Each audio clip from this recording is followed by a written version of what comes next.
धन्यवाद अध्यक्ष महोदय। मैं वक्फ संशोधन बिल का समर्थन करने के लिए आपके माध्यम से सम्मानित सदन के समक्ष अपने विचार रख रहा हूं। महोदय, यह बिल धार्मिक स्वतंत्रता में हस्तक्षेप नहीं करता, बल्कि इस बिल के माध्यम से वक्फ संपत्तियों में मुस्लिम महिलाओं को शामिल कर धार्मिक स्वतंत्रता का विस्तार किया जा रहा है। इस प्रकार यह बिल नकारात्मक नहीं है, बल्कि सकारात्मक कदम है।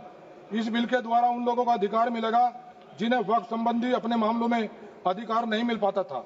महोदय, इस बिल के द्वारा वक्फ अल औलाद के संबंध में सुनिश्चित किया गया है कि मुस्लिम महिला के विरासत का अधिकार समाप्त नहीं किया जाना चाहिए।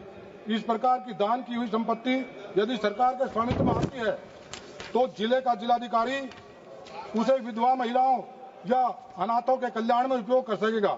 इस प्रकार यह बिल वक्फ संपत्तियों का कल्याणकारी मार्ग प्रशस्त करने में सहायक सिद्ध होगा। महोदय, सरकार का उद्देश्य इस बिल के माध्यम से वक्फ की संपत्तियों पर कब्जा करना नहीं, बल्कि यह वक्फ की संपत्तियों का न्यायपूर्ण तरीके से बेहतर एवं कुशल प्रबंधन सुनिश्चित करेगा।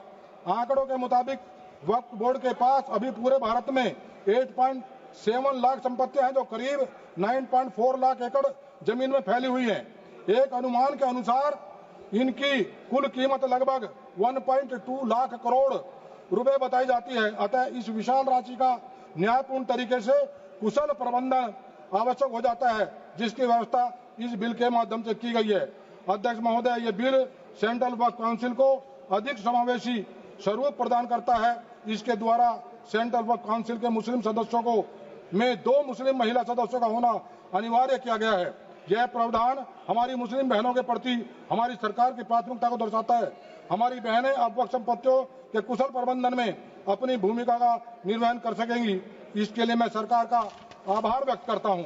इस प्रकार दान की हुई संपत्ति यदि सरकार के स्वामित्व में आ जाती है तो जिले का जिलाधिकारी उसे विधवा महिलाओं या अनाथों के कल्याण में उपयोग कर सकेगा।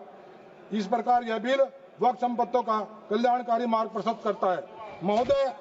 महोदय, भारत एक धर्मनिरपेक्ष राष्ट्र है जहां सभी समुदायों को समान अधिकार प्राप्त है।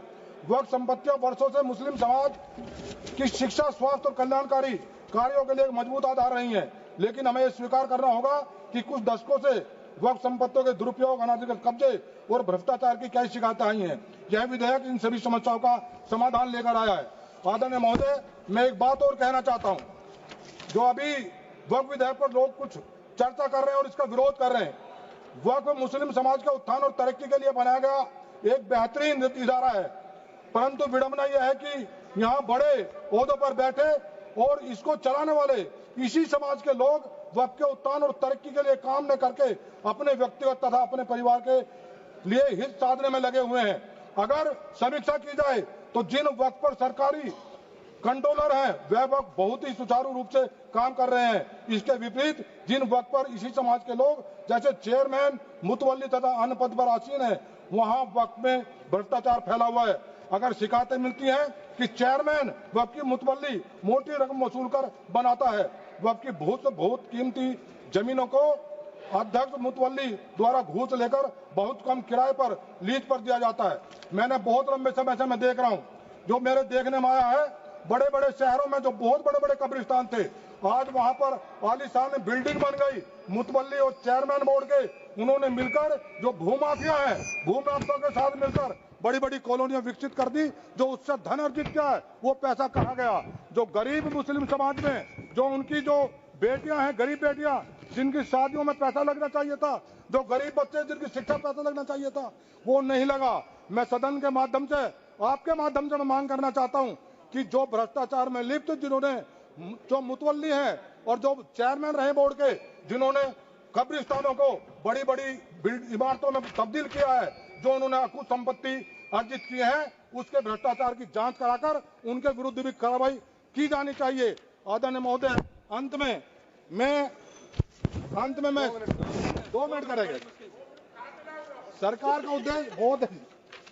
का उद्देश्य इस बिल के माध्यम से वक्फ की संपत्तियों पर कब्जा करना नहीं, बल्कि यह वक्फ की संपत्तियों का न्यायपूर्ण तरीके से बेहतर कुशल प्रशासन सुनिश्चित करना है।